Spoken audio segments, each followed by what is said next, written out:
Hello everyone, welcome to Pravara Science Academy.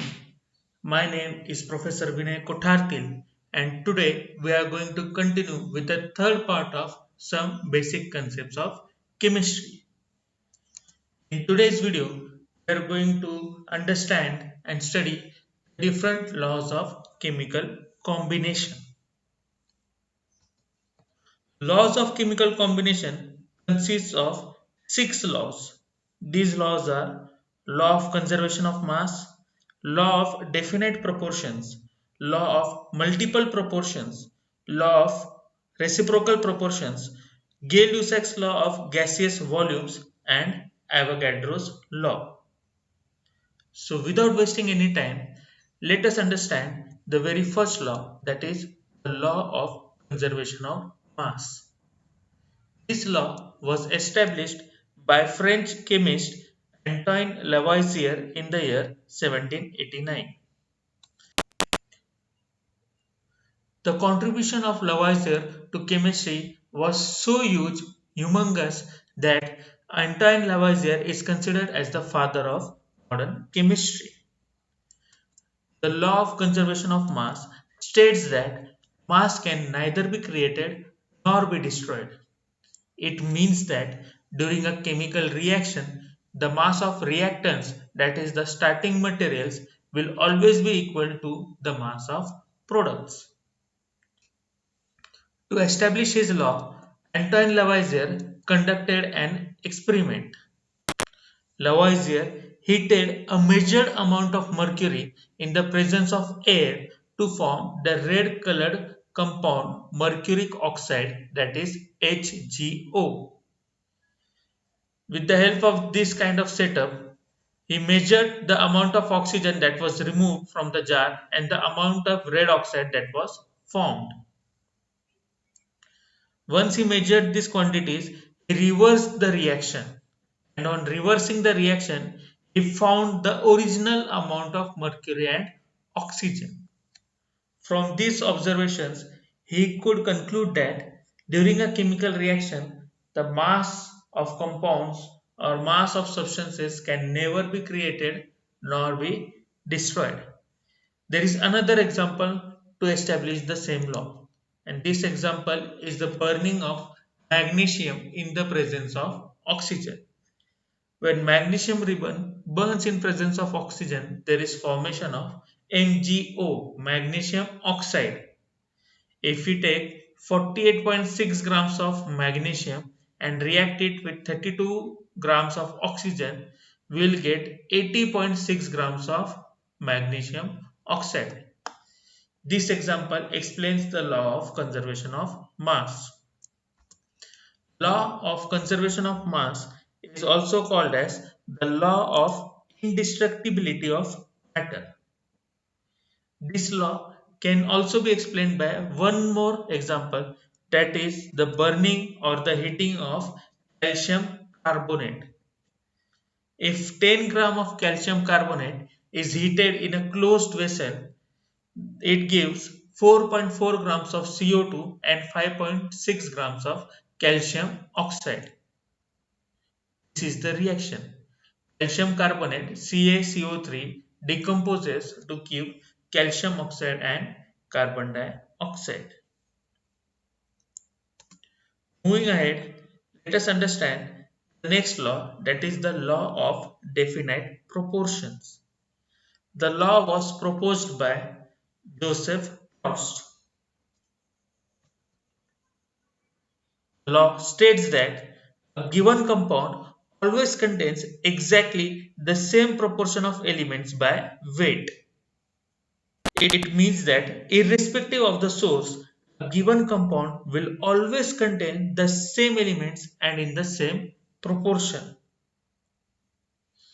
To explain his law, Proust performed experiments on two samples of cupric carbonate CuCO3.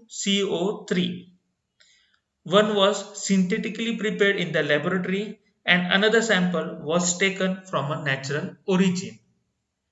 On observing the composition of these two samples, Proust observed that both the natural as well as the synthetic sample contain 51.35% of copper, 9.74% of oxygen, and 38.91% of carbon by mass. It means that if we have 100 grams of cupric carbonate from natural and synthetic sources, then it will contain 51.35 grams of copper, 9.74 grams of oxygen, and 38.91 grams of carbon. Moving ahead, these are few of the examples that explain the law of definite proportion. For example, nitrogen oxide contains nitrogen and oxygen in the ratio of 7 is to 8 by mass. Means if you are taking 7 grams of nitrogen, will require 8 grams of oxygen by mass to form nitrogen oxide. Next example is water. In water, H2O, hydrogen and oxygen combine in the ratio 1 is to 8 by mass. When we talk about nitrogen dioxide, NO2, nitrogen and oxygen combine in the ratio 7 is to 16 by mass. And the last example is that of carbon dioxide, CO2. In CO2, carbon and oxygen combine in the ratio 3 is to 8 by mass. Now, moving ahead, the next law is the law of multiple proportions. This law was proposed by scientist John Dalton. The law of multiple proportion states that if two elements can combine to form more than one compound, the masses of one element that combine with the fixed mass of the other element are in the ratio of small whole numbers. It means that suppose two elements A and B combine to give two types of compounds AB and AB2. So the ratio or the mass of element B that will combine with the fixed mass of element A will be a simple whole number. For example, hydrogen and oxygen combine together to form two compounds, hydrogen peroxide H2O2 and water H2O. Grams of hydrogen combines with 16 grams of oxygen to form H2O, that is water. Similarly, 2 grams of hydrogen combines with 32 grams of oxygen to form hydrogen peroxide H2O2. In this case, the mass of hydrogen is constant, that is 2 grams.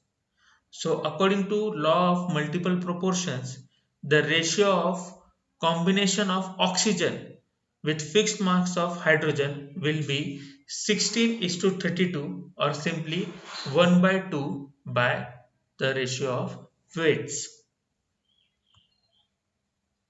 Moving ahead, let us understand this law, the law of multiple proportions, with the help of another example. In this case, we are taking carbon and oxygen. Carbon and oxygen combine to form two compounds, carbon monoxide CO and carbon dioxide CO2. In carbon monoxide, 12 parts by mass of carbon combines with 16 parts by mass of oxygen. It means that 12 grams of carbon will react with 16 grams of oxygen to form carbon monoxide. Similarly, 12 parts by mass of carbon combines with 32 parts by mass of oxygen to form the compound carbon dioxide. Again, here the mass of carbon is same. So, according to law of multiple proportions, the ratio of masses of oxygen that combines with a fixed mass of carbon, that is nothing but 12 parts, will be 16 is to 32, or in simple terms it will be 1 is to 2. This is the law of multiple proportions. Moving ahead, let us understand the law of reciprocal proportions. The law of reciprocal proportions was proposed by the scientist Richter. Law of reciprocal proportions states that when two different elements separately combine with a fixed mass of third element, the proportion in which they combine with each other shall be either in the same ratio or simple multiple of it. Let us understand with the help of simple example. Suppose we have three elements A, B and C. So the element A will combine with element B to form the compound AB, and the element A will combine with element C to form the compound AC. The mass of element A in both these compounds should be same.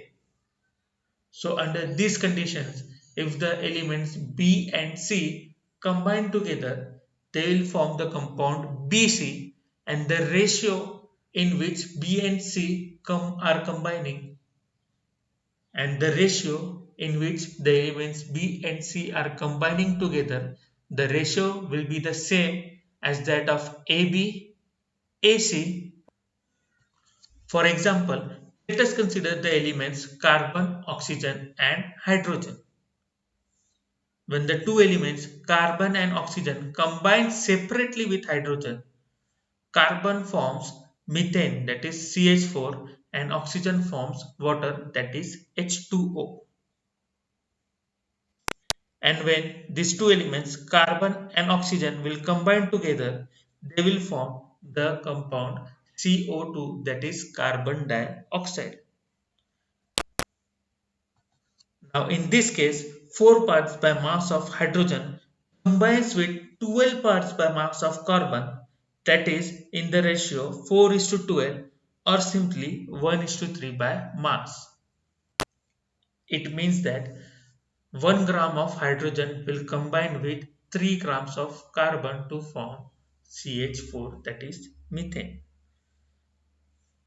In a similar way, 2 parts by mass of hydrogen combines with 16 parts by mass of oxygen, that is in the ratio 2 is to 16 or 1 is to 8 by mass. It means that 1 gram of hydrogen will combine with 8 gram of oxygen to form H2O, that is water. So when we'll combine carbon and oxygen to form CO2. So according to the law of reciprocal proportions, when carbon and oxygen will combine together to form CO2, they will do so in the ratio 3 is to 8. We can see here the mass of hydrogen is 1 in both the cases, or you can say the ratio of hydrogen is 1 in both the cases. So the ratio of hydrogen has remained constant. So if you are combining carbon and oxygen, they will combine together in the ratio 3 is to 8 by mass. This can be explained with the help of this representation. As you can see, 1 gram of hydrogen combines with 3 gram of carbon to form CH4, and 1 gram of hydrogen combines with 8 gram of oxygen to form H2O. So if we have to combine carbon and oxygen, they will combine in the ratio 3 is to 8 to form CO2, that is carbon dioxide. So if you like the content, then please like the video and please subscribe to our channel and share the video with your friends. And please stay healthy, stay at home, stay awesome. Thank you.